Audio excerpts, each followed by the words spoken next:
Alors, on revient, on était rendu à regarder le vidéo, puis vous allez voir dans cette vidéo-là, ça démontre vraiment c'est quoi la démarche du patient parkinsonien, puis on va voir la démarche fascinante à la fin, là, vers la chute, là. On voit vraiment ce que ça a l'air. Là, ce que je veux que vous remarquiez dans la vidéo, c'est comment le patient ne lève pas ses pieds. Même la physiothérapeute, elle va lui demander là, de lever ses pieds à un moment donné, puis c'est ça qui va faire qu'il va tomber en bout de ligne. Et regardez ses mains, comment ils font le signe de pièce. Alors, on part la vidéo. Regardez ses mains, comment elles tremblent. Puis, il y a, le côté droit tremble un peu plus que le côté gauche. Là, elle lui demande de faire des pas tout en levant ses pieds. Oups, il recommence à glisser ses pieds. Voyez-vous comment il y a un côté qui tremble plus que l'autre? Elle va lui redemander encore, là. Elle va mettre son pied devant son pied à lui, le monsieur, puis pour qu'il lève. C'est très difficile pour lui. Puis là, plus qu'il est concentré, plus qu'il est stressé, plus qu'il tremble et il tombe. Là, elle le fait relever, puis elle lui demande de retourner à son fauteuil roulant. Et il est pas capable. Il est pris là, on appelle ça le freezing. C'est pas que le monsieur veut pas tourner, c'est qu'il est pris là. Plus il est stressé, puis là, je vais juste l'arrêter, plus il est stressé, plus il tremble, et les tremblements peuvent aller jusqu'à, on est gelé là, sur place. Dans la deuxième vidéo, on voit le même monsieur, exactement le même monsieur, exactement la même journée, sur un vélo. Là, on parle. Alors, il part dans le stationnement, puis il pédale, puis regardez ses mains, il tremble pas. Personnellement, j'aurais mis un casque, là, mais bon. Alors là, il filme, il est dans le stationnement. Moi, j'aurais mis un casque parce que si quelqu'un recule puis il rentre dedans, alors il va tourner, il regarde en arrière de lui, il est capable de tourner. Regardez ses mains sur les guidons, il tremble presque plus, ou pas du tout. Il va même se lever sur ses pédales pour pédaler de façon plus intense. Et puis là, il va revenir, ils vont attraper le vélo, le monsieur va descendre.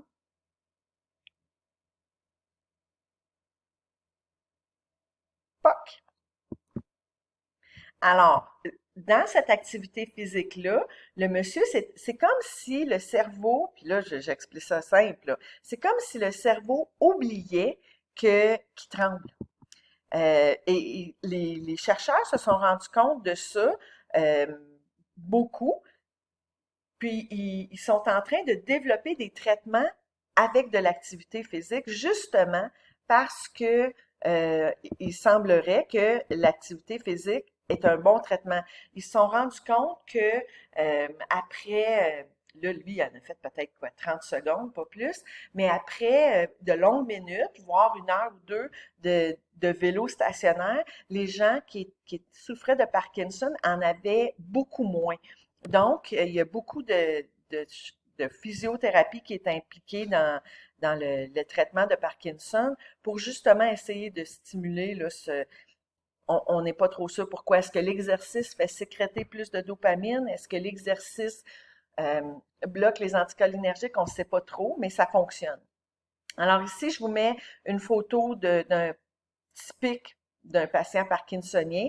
Alors, le patient qui est un peu penché vers l'avant, ben là, on le voit pas parce que c'est une photo, mais les bras qui balancent pas, les pieds qui font des très petits pas et qui traînent, euh, le visage qui est sans expression, ça, c'est typique du parkinsonien.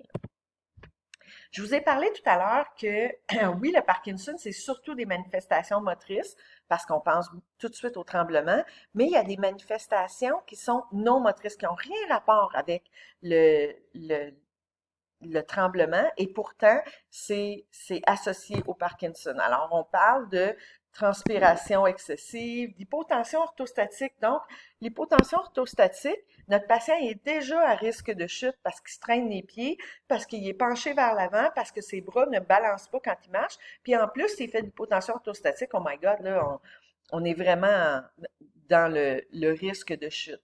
La constipation, c'est très, très fréquent chez les patients parkinsoniens, probablement parce qu'ils ne bougent pas beaucoup. Quand ils bougent vraiment tranquillement, donc leur intestin est aussi au ralenti. Des troubles de sommeil. Les gens qui font le Parkinson ont beaucoup de troubles de sommeil, donc ils sont très fatigués. Et le Parkinson, c'est une maladie qui est fatigante parce que, essayez là, même si c'est involontaire, les tremblements, là, ça prend beaucoup d'énergie de trembler, même si c'est involontaire. Donc, ton patient il est déjà très, très fatigué de ces tremblements-là. En plus de tout ça, il y a de la misère à dormir. Donc, ça fait des patients qui sont hyper fatigués.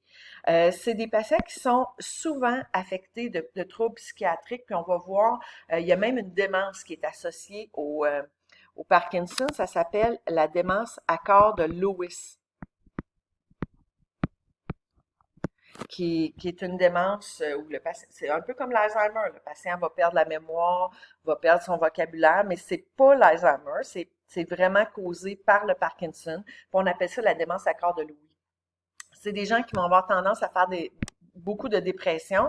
Est-ce qu'ils font de la dépression parce qu'ils sont parkinsoniens ou c'est le Parkinson qui cause la dépression? C'est l'œuf et la poule, on n'est pas trop sûr. Ensuite de tout ça, beaucoup de problèmes sensoriels. C'est assez douloureux, le Parkinson.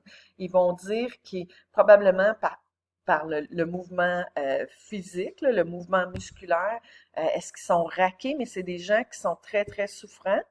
Puis ici, là, c'est la manifestation clinique qui est la plus prometteuse, dans le fond, dans la recherche pour le diagnostic précoce euh, du Parkinson, l'hyposmie, euh, j'ai de la misère à dire ça, ce mot-là, qui est, qui est la perte d'odorat.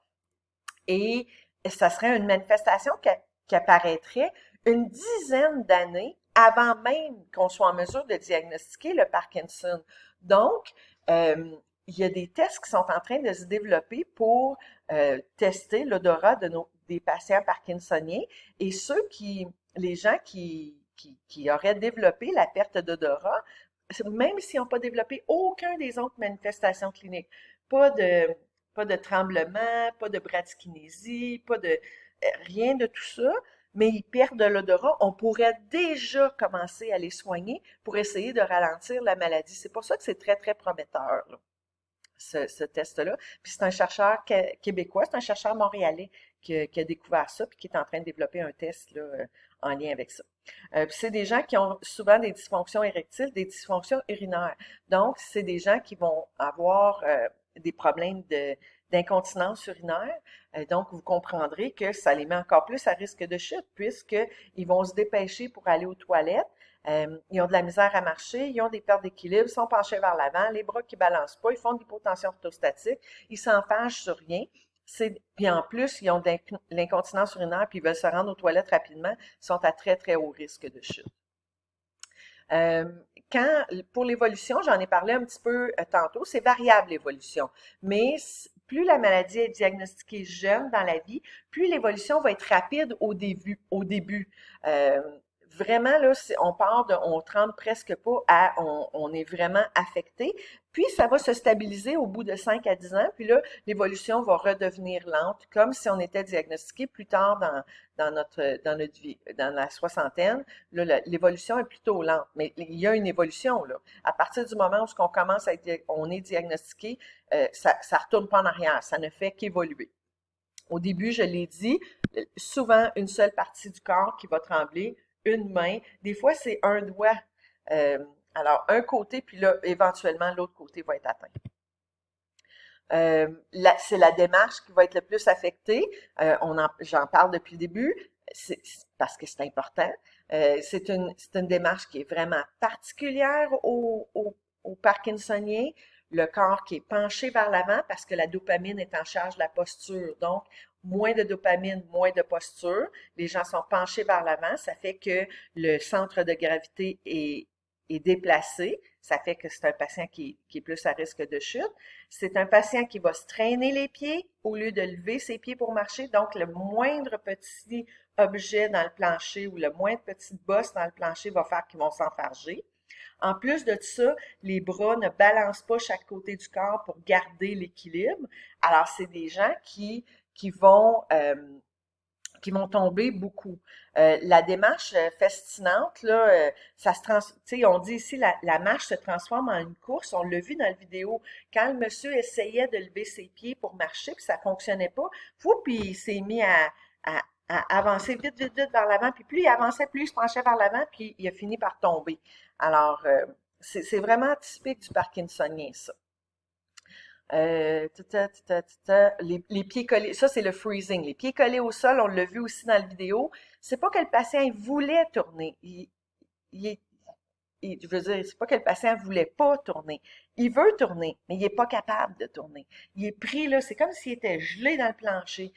Freezing. Puis on va voir qu'avec la médication qu'on utilise pour les Parkinsoniens, c'est une médication qui fonctionne, mais pas sur une longue, longue période.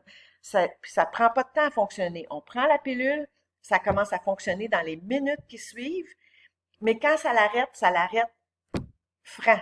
C'est pas tranquillement, pas vite, l'effet s'en va. C'est non, non, on avait l'effet positif, ça allait bien, on tremblait moins, on avait une meilleure posture, puis d'un coup, pouf, c'est fini. On appelle ça l'effet on-off, on va le voir dans la médication tout à l'heure. Ici, je vous ai montré, j'ai mis des liens vidéo, mais je ne vais pas toutes les ouvrir. Euh, c'est des liens vidéo sur, le premier, c'est un film. Ça s'appelle Awakening. Il y en a peut-être de vous qui l'ont déjà vu. Awakening avec Robin Williams. C'est l'histoire, puis c'est une histoire vraie. C'est l'histoire d'un chercheur qui lui disait, euh, il, a- il disait que les patients qui étaient pris d'une encéphalite de sommeil, là, je me souviens plus exactement comment ça s'appelle, mais c'est des gens qui étaient comme pris dans leur corps. Et lui, il disait, je suis certain que je peux aider ces gens-là avec un médicament qui s'appelle le levodopa. Et là, ça se passe là, dans les fins des années 50, début des années 60. Et il a donné des hautes doses de levodopa à ces gens-là, que ça faisait des années, là, 30 ans, 40 ans, qui étaient couchés dans un lit qui était, qui était gelé, là. Et avec les doses de levodopa, ils se sont réveillés. Ils se sont mis à bouger mieux, ils se sont mis à marcher, ils se sont mis à parler. Et le levodopa, à ce jour, en 2020, c'est encore le médicament de choix pour les Parkinsoniens. Donc, c'est pas d'hier que ça a été découvert, ce médicament-là. Le deuxième lien, c'est une entrevue avec le vrai médecin. Le premier, c'est la bande-annonce du film. Le deuxième, c'est le vrai médecin. Et à la limite, là, il ressemble à Robin Williams. Là, je vais arrêter la vidéo pour qu'on puisse aller les regarder parce que j'aime ça le faire au début, c'est plus facile.